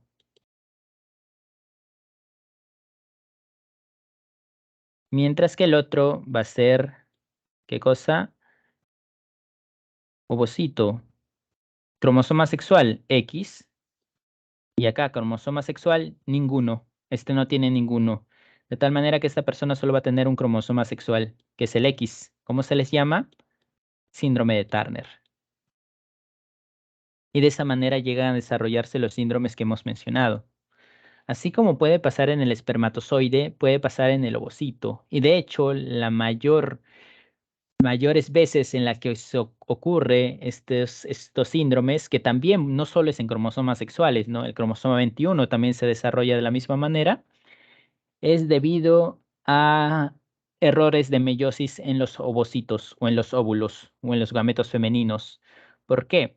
Porque en los gametos masculinos pueden surgir errores, pero se producen millones y millones de espermatozoides y que uno de esos falló o ocasione la fecundación es muy poco probable. En cambio, los ovocitos se produce uno al mes. Y es así que entre uno de ellos falle y solo hay uno. Si en ese preciso momento que se ha ovulado ese ovocito cometió un error, bueno, ahí es donde aumentan las probabilidades de que ocurra dicho síndrome. Además de que se ha encontrado, ¿no? Que estos síndromes van de la mano con la edad de la mujer.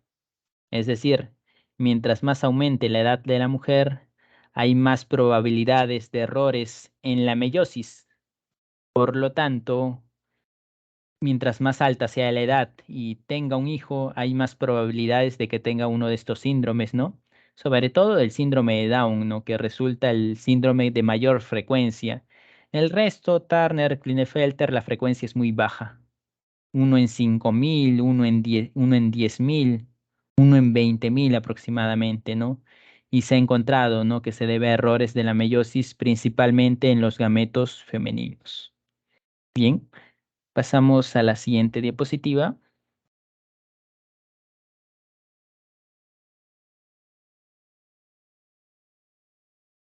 Siguiendo con el tema de los síndromes, nos encontramos con el llamado síndrome de superhembra.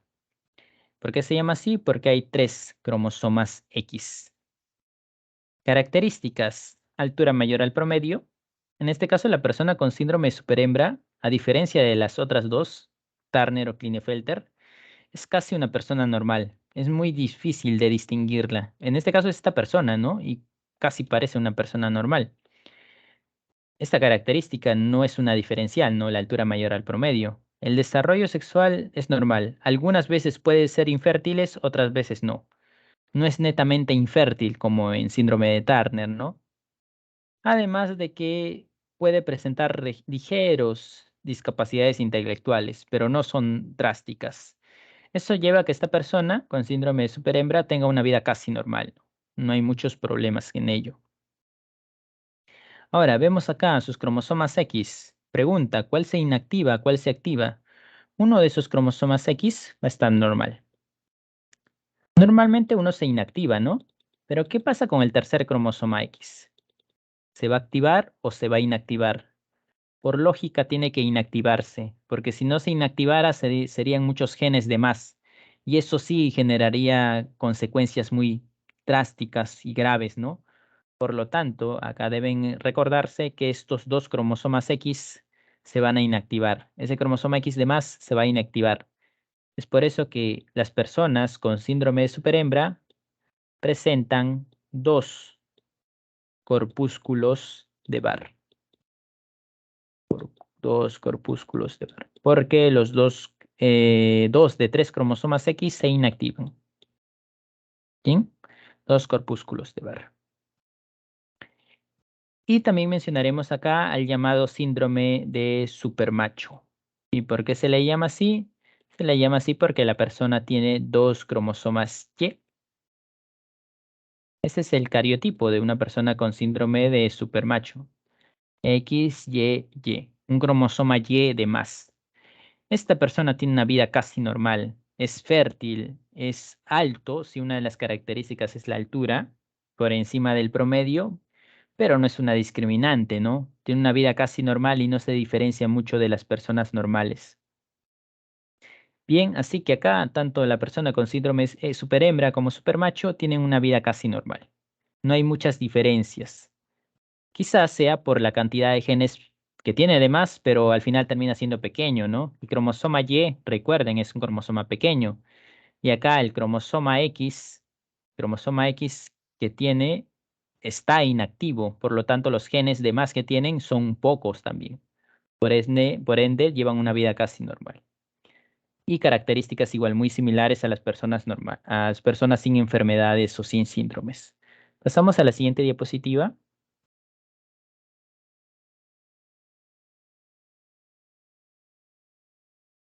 Bien, acabamos con el tema de los síndromes y pasamos a la parte final de la clase, que tiene que ver con algunos conceptos sobre el ADN y los genes, ¿no? Por ejemplo, el tema de asesoramiento genético, en qué consiste en analizar el ADN o analizar los genes de las personas. ¿Cuándo se hace eso? Eso se hace cuando una pareja, por ejemplo, quiere tener un hijo y saber qué enfermedades podría llegar a tener, o si tiene problemas con fertilidad, por ejemplo, ¿no? Y así saber si hay algunos genes implicados en esos problemas.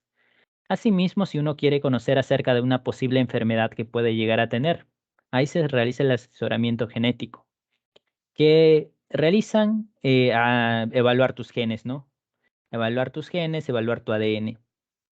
Por ejemplo, hay un caso bastante reciente en el cual, no sé si lo conocerán, al menos la imagen, el actor que protagonizó a Thor de las películas de Marvel había realizado un proceso de asesoramiento genético debido a que sus familiares, presentaba familiares que tenían Alzheimer. Y el Alzheimer es una enfermedad que se sabe que depende del ADN, ¿no? Es una enfermedad genética. Por lo tanto, él realizó este asesoramiento para saber si en el futuro iba a tener o no la enfermedad.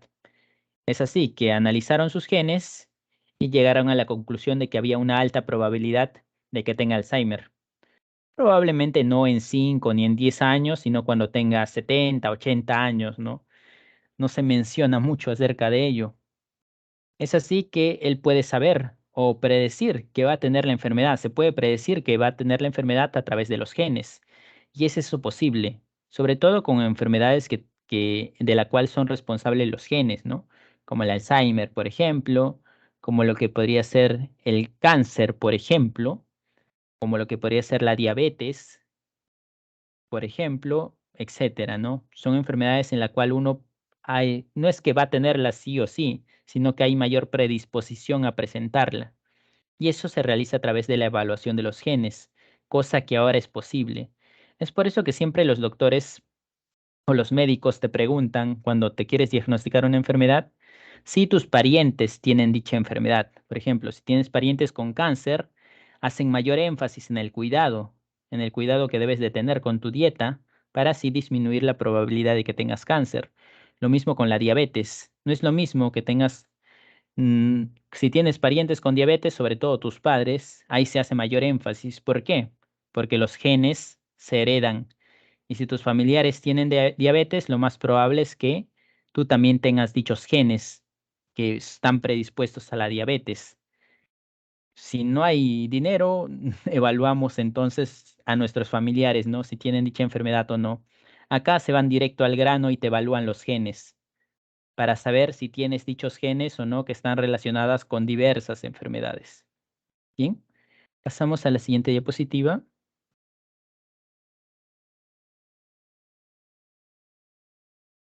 Transferencia genética. Transferencia de genes. Los genes se transfieren. Obviamente, los genes de padres a hijos se transfieren, ¿no? ¿Eso cómo se le llama? Se le llama transferencia vertical. Los genes de los padres se transfieren a los hijos. Acá son un ejemplo de bacterias, ¿no? Pero es lo mismo, ¿no? Esta bacteria va a transferir genes a su descendencia, ¿no? Claro, esta es reproducción asexual.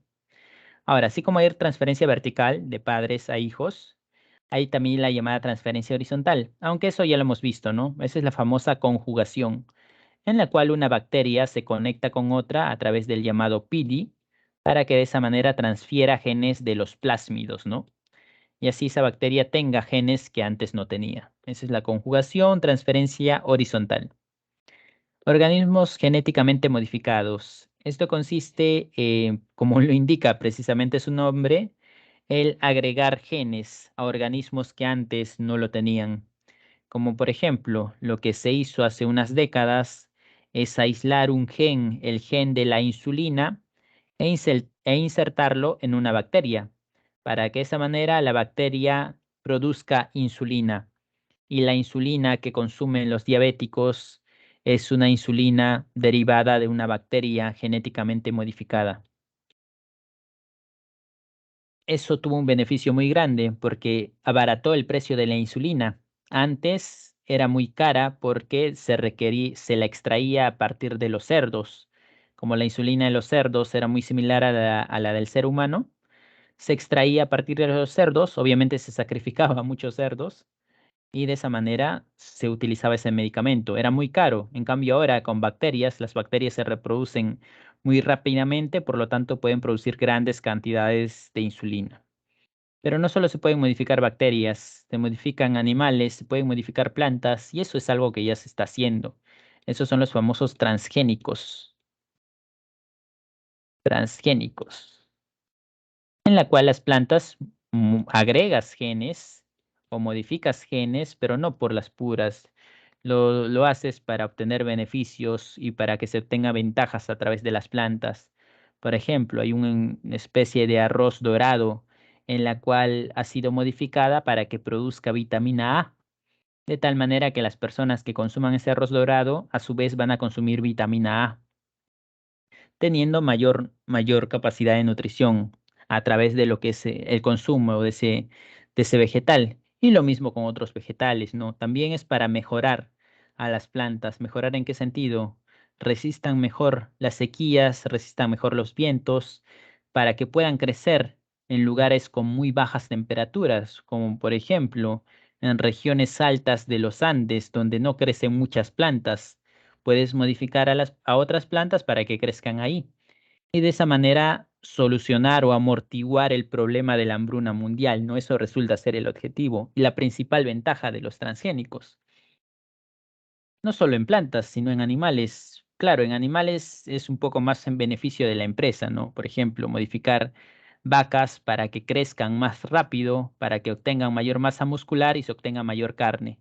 Y si crecen más rápido va a haber mayor ganancia, se obtenga mayor cantidad de leche, etcétera, etcétera, ¿no? También están esas cuestiones, ¿no? Que es así, se busca el beneficio de la población, pero también el beneficio de la empresa que lo maneja. Y hay bastantes cuestiones que hay que tener en cuenta, sobre todo los transgénicos, ¿no? Quizá es un tema que se tocará nuevamente en nuestro país de acá a unos años, ya que ya se ha tocado hace una década cuando se evaluaba si se debían cultivar transgénicos o no en el Perú, porque es bastante tentador ese problema de que te soluciona la hambruna, pero uno se tiene que informar bastante acerca de los transgénicos, ¿no? Como en ese entonces no existía por los que deciden en nuestro país esa capacidad de informarse, decidieron simplemente que no, y así ahorrarse problemas, ¿no? Esos son entonces los transgénicos. Pasamos a la siguiente diapositiva. Finalizamos con lo que son los principios de la bioética. La bioética lo que te regula son los experimentos en las que tienen que ver los seres vivos, no solo seres humanos, sino también animales. An- Antes no te regulaban nada, ¿no? Se sabe incluso que se realizaban experimentos con seres humanos. Se regula esto, pero ahora incluso los experimentos con animales también tienen que ser regulados. Y esto se rige por cuatro principios, que es la autonomía, la beneficencia, la justicia y la no maleficencia. ¿En qué consiste cada uno? La autonomía. La autonomía consiste en tomar en cuenta, en este caso la autonomía tiene que ver con seres humanos, ¿no? En tomar en cuenta las decisiones de la persona con la que se trabaja. Por ejemplo, si tienes que sacarle sangre, eres estudiante y tienes que sacarle sangre a un grupo de personas, a esa persona a la que le saca sangre, no es que puedas obligarla, ni engañarla. Tienes que darle toda la información acerca de lo que se está haciendo, de para qué vas a utilizar su sangre, de los resultados que se van a obtener, todo tipo de información que te solicite esa persona con la que vas a trabajar, a la que le vas a sacar sangre, tienes que brindársela. Eso es autonomía. Lo mismo con las vacunas, ¿no? Hemos mencionado que las vacunas son bastante beneficiosas, pero no por ello vas a obligar a las personas a que se vacunen. Tienes que informarle todo acerca de la vacuna, a qué le estás inyectando, cuáles son las posibles consecuencias, etcétera, etcétera. Además, darle un consentimiento, una hojita que es un consentimiento informado, ¿no? Donde tiene que firmar para que acepte que la vacunen precisamente. Beneficencia te habla de que cualquier trabajo con seres vivos tiene que tener como principio obtener beneficios. Trabajas con seres humanos, vas a sacar sangre a un grupo de personas. ¿Para qué? Tiene que ser justificado el beneficio. Vas a trabajar con ratones, conejos, caballos. ¿Para qué? El beneficio tiene que estar justificado. Justicia. Justicia se trata de que las ventajas de un experimento o lo que se obtenga de un posible resultado tiene que ser para todos, por igual, no de manera sesgada. Por ejemplo, se obtiene la vacuna para el COVID, pero, y sí, te lo venden, pero de igual manera esto tiene que ser para todos, ¿no? No a unos los vas a vender a menor precio que a otros, a todos por igual, y de eso trata el tema de justicia. Y por último, el de no maleficencia, y es que no generar perjuicios de más. Si trabajas con animales, vas a terminar perjudicándolos, pero el perjuicio tiene que resultar mínimo. Por ejemplo, trabajas con ratones, trabajas con 20 ratones y al final tienes que sacrificarlos porque vas a inyectarle medicamentos, etcétera. Bueno, tienes que justificarlo. Decides trabajar con 50 ratones y bueno, pero es necesario solamente usar 20. Entonces, ¿para qué vas a usar 50? Ahí entra el principio de no maleficencia, ¿no? Usar solo lo necesario sin perjudicar de más. Luego tenemos este de acá, Declaración Universal sobre el Genoma Humano. Y bueno, el genoma humano es el conjunto de ADN que se encuentra en una célula humana, ¿no? Ya gracias a esto es que podemos saber acerca de nuestros genes y posibles consecuencias. Cuando se supo acerca del genoma humano, entonces se declaró que es patrimonio de la humanidad. Se llegó a develar todo el genoma humano, saber qué nucleótidos corresponde al genoma humano. Si bien esto fue desarrollado por el gobierno de Estados Unidos, no es que se lo hayan quedado para ellos, sino que lo dieron, lo pusieron disponible para todos. Y nosotros como estudiantes o ya como investigadores podemos saber acerca del genoma humano simplemente ingresando a través de la Internet. Declaración Internacional sobre los Datos Genéticos. Y bueno, como ya se ha mencionado, los genes son información, ¿no? Lo que se obtenga en, por ejemplo, un asesoramiento genético acerca de tus genes y que puede llegar a generarse una posible enfermedad, no van a divulgarlo por ahí porque sí, ¿no? Esa es tu información y por lo tanto tú eres responsable de si lo divulgas o no. Eso trata esto de acá, ¿no? Y de esa manera finalizamos con la clase de hoy. Si no hay una pregunta o consulta, pasamos a dar paso a darle las claves entonces de la separata.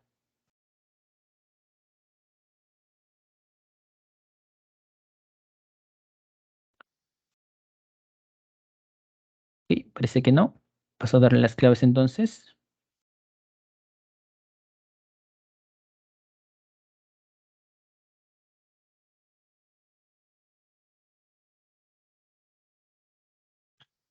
Ahora en la uno. Los alelos se comportan de modo diferente a lo previsto en la genética mendeliana. ¿Dónde se comportan de manera diferente a la genética mendeliana? Eso es cuando se encuentra en el cromosoma, en un cromosoma sexual, pero en la región diferencial. En la uno la respuesta es la B. Bien, la uno la B.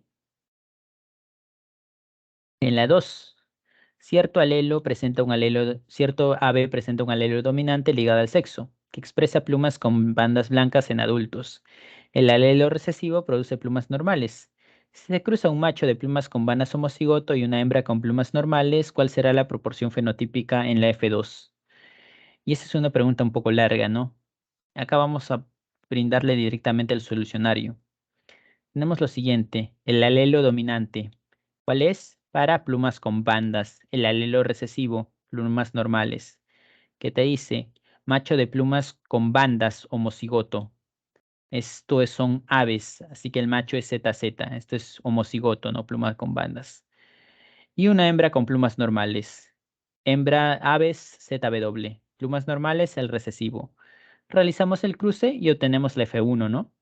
Todas las hembras van a ser plumas con bandas y los machos van a ser heterocigotos. Realizamos el cruce entonces del F1, que es este de acá, y se obtiene el F2. Y en el F2, ¿qué vamos a tener? Que respecto a las hembras, la mitad va a ser con bandas y la mitad va a ser normales. Y respecto a los machos, estos van a presentar bandas y acá hay una corrección, ¿no? Estos de acá presentan al alelo dominante. ¿Cuál es el dominante? Dominante es que presentan bandas. Por lo tanto, estos de acá también van a presentar bandas. Todos esto en conjunto presentan bandas. Todos los machos presentan bandas, ¿no? Eso como corrección. Y teniendo esto en cuenta, la respuesta en la 2 es la E. Bien, analicen esa pregunta también, o revisen la pregunta, mejor dicho. La 2, la respuesta es la E. Pasamos a la siguiente. La 2, la E. En la 3, Anthony tomó la imagen de un cromosoma pequeño metacéntrico como ejemplo de mutación puntual. Y la mutación puntual no es con un cromosoma, ¿no? Sino que es con un cambio a nivel del ADN. La 3 es la A. 3, la A. La 4, consideramos un humano masculino con gametogénesis normal. Si es gametogénesis normal, ¿qué significa? Que la mitad espermatozoides, cromosoma X, la mitad cromosoma Y. La 4 es la B. 4 la B. La 5, una mujer que no tiene dificultad para diferenciar los colores, sana para el daltonismo, pero cuyo padre es daltónico, que significa que la mujer es portadora. Tuvo varios hijos con un hombre de visión normal. ¿Qué tipo, genotipos se pueden presentar en sus hijos? Bueno, realizamos los cruces y la respuesta es la D. La respuesta en la 5 es la D, 5D. En la 6, la hemofilia es una condición determinada por un alelo recesivo, el cual si se presenta en una mujer de fenotipo normal le daría la denominación de portadora. La 6, la respuesta es la A. Bien, la 6, la A. La 7, respecto a la genética del sexo, relaciona entre ambas columnas y marque la secuencia correcta. Bueno, en la 7 la respuesta es la A. La 7, la A. La 8, sexo femenino con 47 cromosomas. Femenino, ¿cuál es? Triple X. Porque además tiene 47 cromosomas. Klinefelter es masculino. Turner es 45 cromosomas. Esto es Turner también. Y esto es supermacho. La 8, la respuesta es la C. La 8, la C. La 9, esta pregunta también está complicada. Pasamos directo acá al solucionario. O es larga, mejor dicho. Tenemos acá lo siguiente. Una hembra, bueno, más que hembra es un óvulo con lo que son el alelo recesivo, que son los brazos cortos, con un macho, brazos normales. Al realizar los cruces se obtiene una F1. Y acá hay que leer muy bien esto. Si los óvulos de las hembras resultantes, o sea, estas de acá, también se fecundan con espermatozoides silvestres. ¿Esto a qué se refiere? Esto no se refiere a la F1, sino esto se refiere a estos de acá. Estos son los espermatozoides silvestres. También se fecundan con espermatozoides silvestres.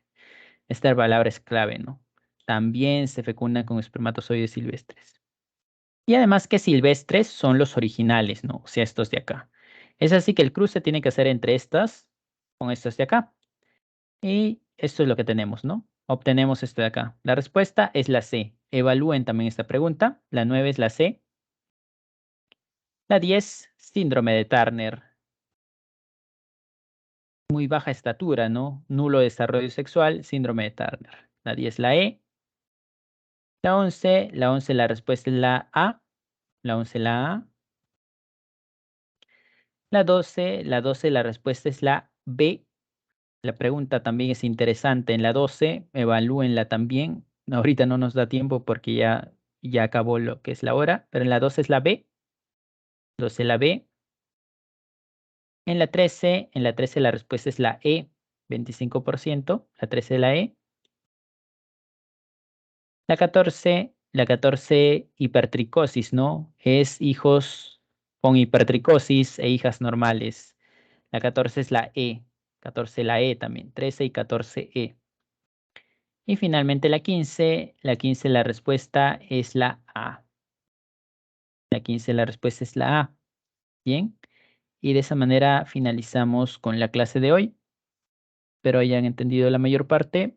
Ya nos vemos hasta la próxima semana. Cuídense mucho. Hasta luego a todos.